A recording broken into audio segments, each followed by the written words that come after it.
अस्सलाम and welcome to current tutorials. अच्छा, आज करिकुलम एंड डेवलपमेंट की डिफरेंट चीजें हम डिस्कस करेंगे। तो ये जो आपकी स्क्रीन के ऊपर सारी चीजें डिस्प्ले होगी ना, सारी वन बाय वन करके डिस्कस करेंगे। तो स्टार्ट करते हैं।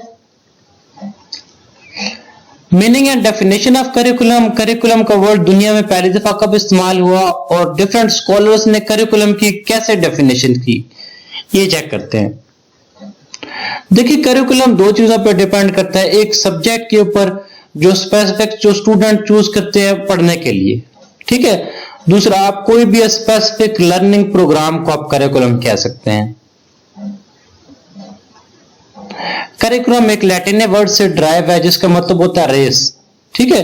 करिकुलम यानी कि इसका मतलब टू प्रोसीड, टू रन। देखिए, सबसे पहले 17th सेंचुरी में यूनिवर्सिटी ऑफ ग्लासगो ने एक course of study as a curriculum इसमें लगाया था, ठीक है। सबसे पहले जो वर्ड यूज किया था 17th सेंचुरी में यूनिवर्सिटी ऑफ ग्लासगो के अंदर course of study as a curriculum आया था। मतलब एक कोर्स एक किया गया, स्टडी का एक कोर्स था जो कि करिकुलम पे था। इसके बाद 19th सेंचुरी में एक करिकुलम डिस्क्राइब किया गया था यूरोप में, ठीक है। उसमें कंप्लीट कोर्स ऑफ स्टडीज था, ठीक है। ये इसमें सर्जरी की स्पेसिफिक डिग्री दी गई थी। इसके बाद 20th सर्जरी में करिकुलम वोटाए यानी कि जिसको आप सीवी कहते हैं, वो एक आम वर्ड इस्तेमाल किया जाता है।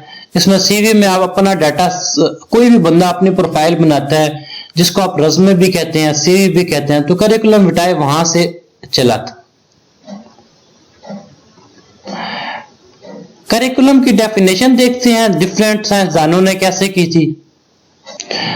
देखिए, जॉन कैर कहता है कि all the learning which is planned and guided by the school, ठीक है। हर वो प्लान्ड और गाइडेड जो है ना लर्निंग, वो करिकुलम है। इसी तरह कैसवेल एंड कैंपल का कहना है all experience student have under the guidance of teachers, ठीक है। स्टूडेंट जो टीचर्स की गाइडेंस के अंदर जो सारे एक्सपीरियंसेस लेते हैं वो सारे करिकुलम का हिस्सा है, ठीक है। जॉन कैर क्या कहता था कि जो करिकुलम है वो स्पेसिफिक प्लान्ड और गाइडेड जो है, वो सारी लर्निंग जो एक्टिविटीज हैं जो प्लान्ड हो और गाइडेड हो, ठीक है। और कैसवेल और कैंपल ने क्या कहा था, कैंपल ने, कि जो स्टूडेंट जो सारा कुछ टीचर की गाइडेंस के अंदर सीखता है वो सारी चीजें करिकुलम का हिस्सा हैं।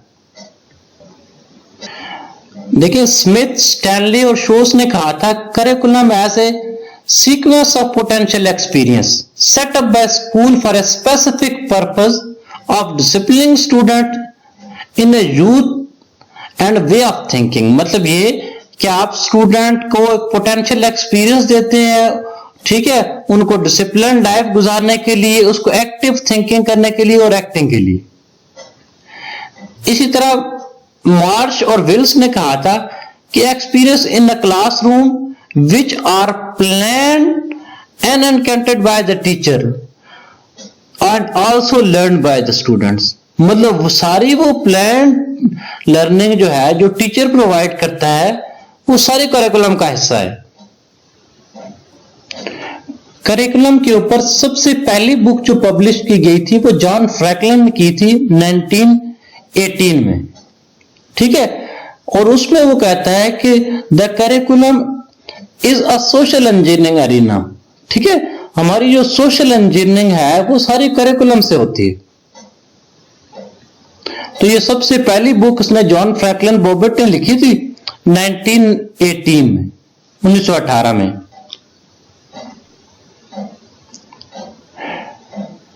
टू 2005 में जो डेफिनेशन की गई थी विगन्स और मैकेंटिग में, वो कहता है आप जो चीजें बच्चों को पढ़ाते हैं कि जो आप पढ़ाते हैं सिर्फ वही नहीं, इसके अलावा जो अंडरस्टैंडिंग होती है through the words, through the activities, आपके टूल्स के साथ, गाइडेंस के साथ, रिफ्लेक्शन के साथ और फीडबैक के साथ, ठीक है। आप स्पेसिफिक जो चीज वही चीज नहीं जो आप पढ़ाते हैं, इसके अलावा जो सारी आपकी लर्निंग होती है, ठीक है, सारी एक्टिविटीज, रिफ्लेक्सेस, एफर्ट्स या फीडबैक के तहत। टूड ने 1965 में डिफाइन किया था करिकुलम को। ठीक है, वो कहता है सारी जो प्लान्ड एजुकेशन एक्टिविटीज हैं जो स्कूल ऑफर करता है, which can take place anywhere at any time. ठीक है, मतलब ये कि आप वो चीजें लाजमी नहीं है कि वो स्कूल में ही एक्ट कर रहे हैं, वो कहीं पे किसी भी जगह एक्ट कर रही हूं तो वो करिकुलम का हिस्सा होंगी। 1989 में फैरे ने कहा था कि जो स्टूडेंट जो हैं वो इंक्रीजिंगली जैसे जैसे वक्त बढ़ता है, प्रॉब्लम्स को जैसे जैसे समझना शुरू करते हैं, चैलेंजेस को जैसे जैसे रिस्पॉन्ड करना शुरू करते हैं, तो ये सारी चीजें करिकुलम का हिस्सा हैं। ठीक है, स्टूडेंट वक्त के साथ साथ जो प्रॉब्लम्स से सीखते हैं, अपने आप को दुनिया को कोरिलेट करते हैं प्रॉब्लम्स में और अपने चैलेंजेस को रिस्पॉन्ड करते हैं, ये सारी की सारी चीजें करिकुलम में। ठीक है, 2000 में डेजर और साइमंस ने कहा था कि मौजूदा वक्त में जो एजुकेशन पर्पस है वो मॉरल नहीं है। ठीक है, हमारा मकसद ये नहीं है कि हम केयरिंग लोग प्रोड्यूस करें, बट हम वारंटलेस लोग प्रोड्यूस करें, मतलब बेरहम लोग प्रोड्यूस करें। ठीक है, तो इनकी डेफिनेशन ये थी। ये कहते हैं कि आप लाजमी नहीं कि आप सोशल एथिक्स की बेस पे जाएं और केयरिंग लोग प्रोड्यूस करें, बट आप ऐसे ब्रांडलेस लोग प्रोड्यूस करें जो कि टर्न आउट आए, जो कि एकेडमिक ड्राइव लेके आए।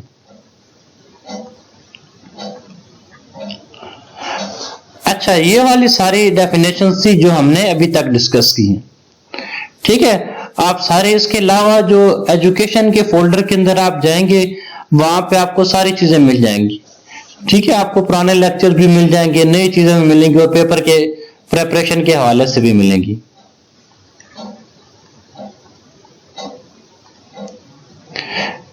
करिकुलम के डेवलपमेंट मॉडल्स देखते हैं। ठीक है, इसमें से 3 डिफरेंट मॉडल्स हैं, तीनों को वन बाय वन करके डिस्कस करते हैं।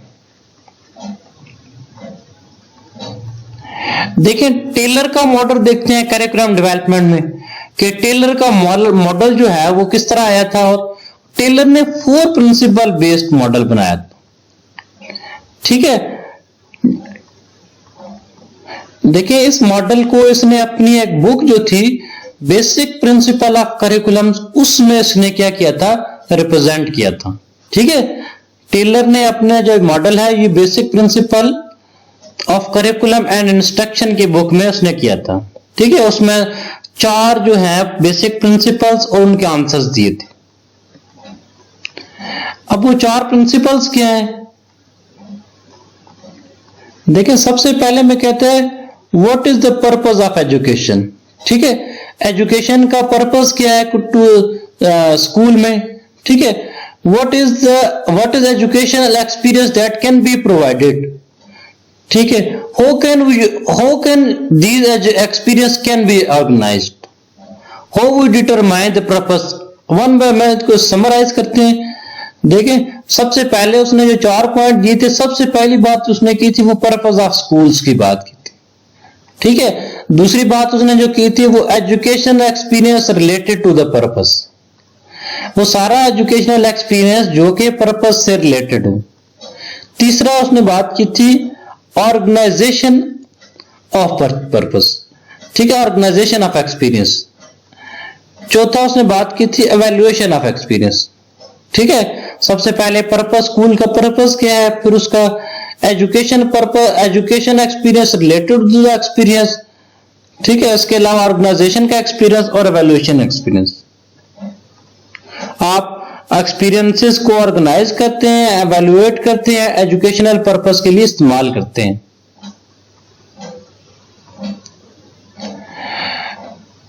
टाबा का मॉडल देखते हैं, ये ग्रास रूट अप्रोच के ऊपर आता है।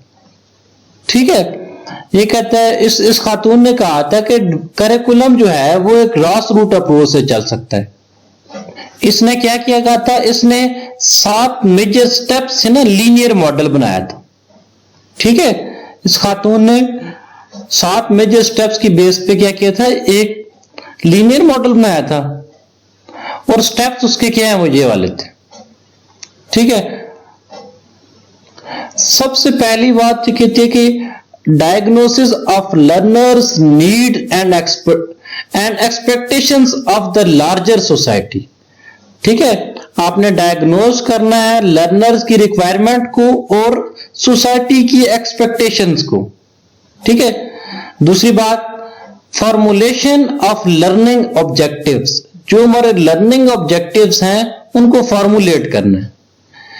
तीसरी बात क्या थी, सिलेक्शन ऑफ लर्निंग कंटेंट्स, जो कंटेंट्स है ना वो आपने सिलेक्ट करने हैं या शॉर्ट लिस्ट करने हैं, फिर शॉर्ट लिस्ट करने के बाद उनको चौथे स्टेप के ऊपर उनको ऑर्गेनाइज करना है। ठीक है, ऑर्गेनाइजिंग ऑफ लर्निंग कंटेंट्स। पांचवी बात सिलेक्शन ऑफ लर्निंग एक्सपीरियंसेस। ठीक है, एक्सपीरियंसेस को सिलेक्ट करना है। ये सारा कुछ कर लिया, इसके बाद determination of what to evaluate, इसके बाद डिटरमाइन करना है कि हमने क्या चीज एवेल्युएट करनी है, and the mean of doing it, और आप ऐसा क्यों कर रहे हैं।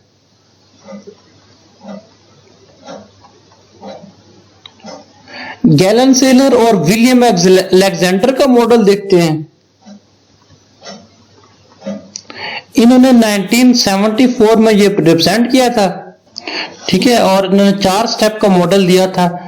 वो कहते हैं कि curriculum is a plan of providing set of learning opportunities, कि करिकुलम एक प्लान है जो प्रोवाइड करता है लर्निंग अपॉर्चुनिटीज का पूरा सेट।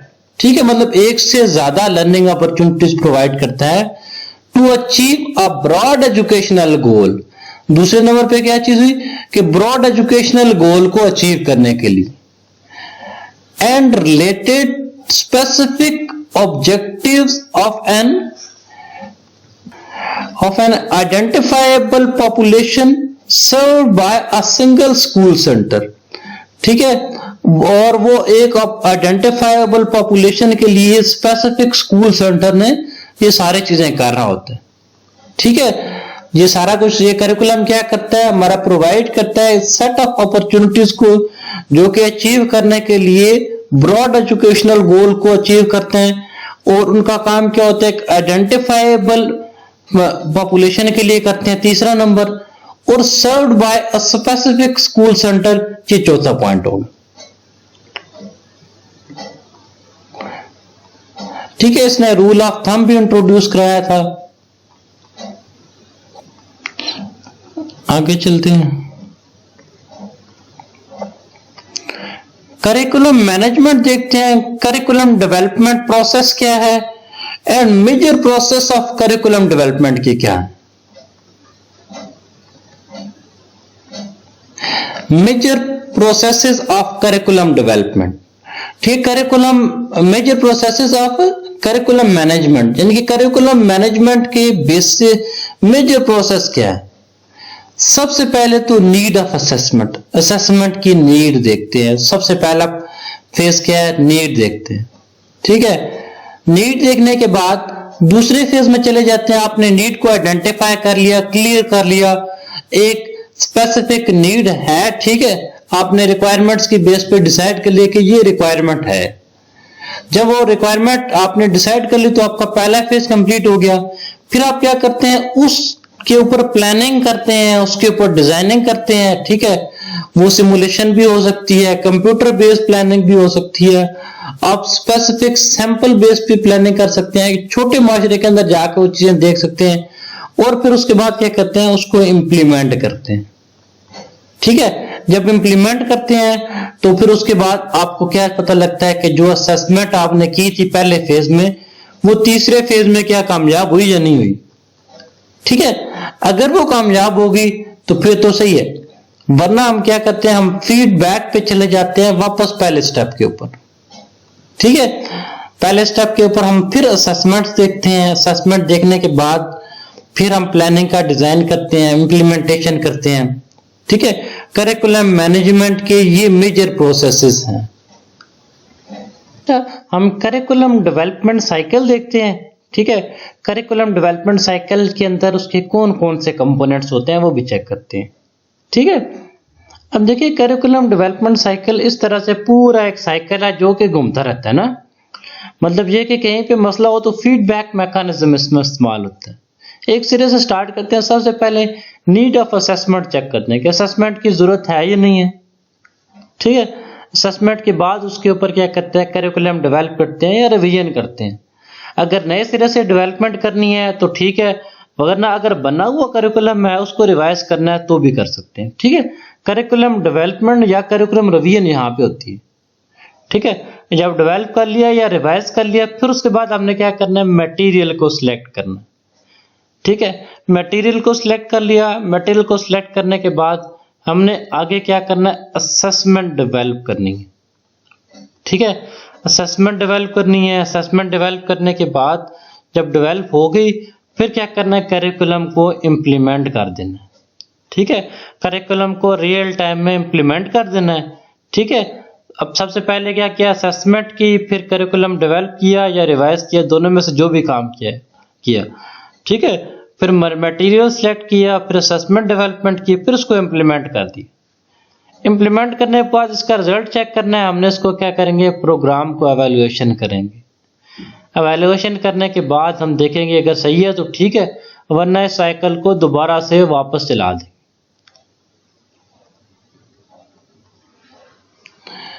अच्छा, करिकुलम के अंदर कौन सी चीजें हैं जो हमें इंक्रीज करनी चाहिए या कहाँ मोटिवेट करना चाहिए।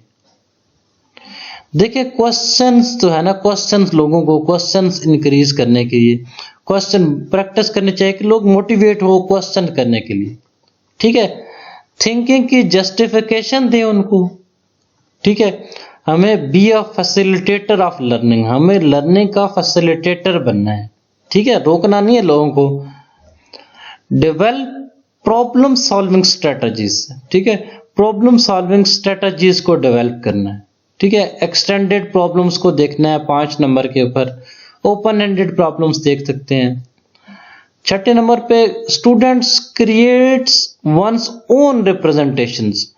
स्टूडेंट जो है अपना खुद कुछ तैयार करके लाए। ठीक है, justifying answers and solution process, कि आंसर जो है वो सारे जस्टिफाई होने चाहिए। नंबर 8 के ऊपर है connecting mathematics to other subjects and real words. ठीक है, जो कैलकुलेशंस है वो सिर्फ ये कैलकुलेशन की बेस पे ना हो, वो रियल वर्ड्स डाटा के बेस पे हों और सारी चीजों को एक को रिलेट करें आपस में। Developing number and operation sense. ठीक है, नंबर्स को डेवलप करें और ऑपरेशन करें, उसके बेस पे देखें। Thinking strategies for basic facts, basic facts के ऊपर थिंकिंग स्ट्रेटजीज डेवलप करने की जरूरत होती है। ठीक है, एक्चुअल मेजरिंग और एक्सप्लेन कॉन्सेप्ट, आप एक्चुअल मेजरिंग को साथ लेके चलते हैं। Using of statistical methods, statistical method जो टूल्स हैं उनको हम यूज करें। ठीक है, उनसे हम हेल्प लें। Use of multiple assessment techniques, assessment की डिफरेंट टेक्निक्स को ना हम इंप्लीमेंट करें या उनको इस्तेमाल करें। ठीक है, ये सारी चीजें हैं जो हमें मोटिवेट करनी चाहिए या इनकरेज चाहिए करिकुलम को डेवलपमेंट करने में। अच्छा, कुछ चीजें ऐसी हैं जो करिकुलम डेवलपमेंट में डिक्रीज करनी चाहिए या डीमोरलाइज करनी चाहिए। ठीक है, सिंगल आंसर, यानी कि एक सिंगल वे ऑफ आंसरिंग, कि एक क्वेश्चन है इसका यही आंसर है, इसके अलावा कोई आंसर नहीं। ठीक है, बच्चों को मेमोराइजिंग के ऊपर ज्यादा जोर दें, ये नहीं करना आपने ना। मेमोराइजिंग के उनके अंडरस्टैंडिंग की बजाय मेमोराइजिंग के ऊपर जोर दें, ये बिल्कुल नहीं करना। ठीक है, एक नॉलेज की आपने डिस्पेंसर नहीं बनाना उन्हें। ठीक है, वन स्टेप प्रॉब्लम्स नहीं बताने। कॉपिंग of conventional representative without understanding, मतलब ये चीज ऐसी है बस ऐसी बता देना उसको, इस तरह नहीं करना। ठीक है, फ्यूअर रिप्रेजेंटेशन के ऊपर नहीं जाना।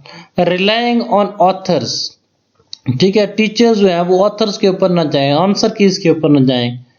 Developing skills out of context, out of context ना जाएं।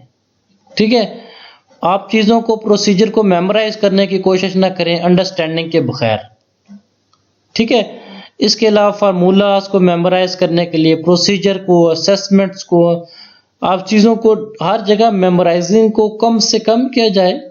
ठीक है, और दूसरा इसके अलावा क्या किया जाए, हमारा जो है ना जो टेस्ट है उसकी एक स्पेसिफिक फॉर्मुलेशन के अलावा भी बच्चों को सोचने का पूरा पूरा मौका दिया जाए। ये सारी चीजें हैं जो डिक्रीज करने वाले हैं, जिनको हमने डीमोरलाइज करना है।